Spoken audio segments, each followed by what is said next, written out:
அரசாங்க அங்கீகாரம் கொடுத்து நம்ம மாநிலத்துடைய இசையா அறிவிக்கணும். மத்திய அரசாங்க இசைக்கருவி பறையை வந்து மத்திய இசைக்கருவி அறிவிக்கணும். இது 2வது டிமாண்டு. 3வது டிமாண்டான்னு கேட்டிங்கன்னா வந்து எல்லா நிகழ்ச்சியிலையும் அந்த பறை இசை ஒலிக்கணும். இன்னொரு நிகழ்ச்சினா பொங்கல் வருது. பொங்கல் அன்னைக்கு போகின்னு ஒரு பண்டிகை கொண்டாடுறோம். அந்த போகின்ற பண்டிகை அந்த காலத்துக்கு உகந்தது, இன்னைக்கு உகந்தது இல்லை. ஏன்னா அது புகை கொளுத்தி டயர்லாம் கொளுத்தி புகை உண்டாகுது.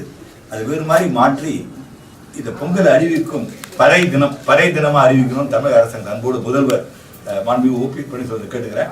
தமிழக அரசாங்கம் என்ன பண்ணணும், இன்றைய தினம் இந்த பொங்கலுக்கு போகிக்கு முன் தினத்தை வந்து 13ஆம் தேதியை பறை தினம் என்று அறிவித்து அன்று எல்லாரும் அந்த பொங்கல் விருத மகிழ்ச்சியா சாலையில பறைய ஒலித்து எல்லா ஜாதியும் ஒன்னா சேர்ந்து ஆடணும்.